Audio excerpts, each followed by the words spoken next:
Hello folks, it's Phil with Jim's Motors in Cuba, Missouri. What we're looking at here today is a 2006 Sundowner, 11-foot short wall, 3-horse.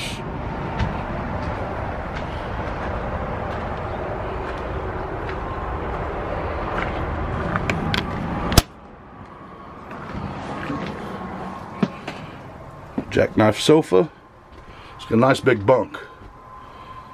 Plug-ins on both sides. Lots of overhead storage. 6 cubic foot refrigerator, cooktop and a microwave,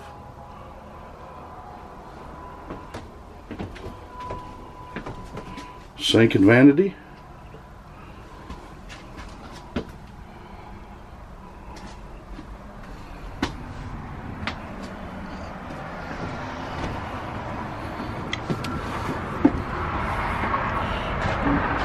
this trailer's set up with lots of nice options. It's got drops on the head and tail side.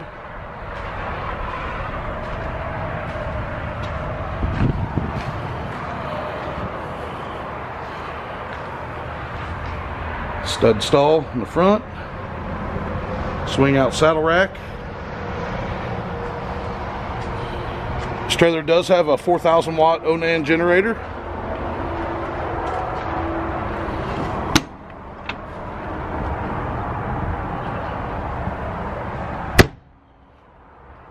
For more information on this trailer, give us a call here at Jim's Motors, Cuba, Missouri. Thank you and have a great day.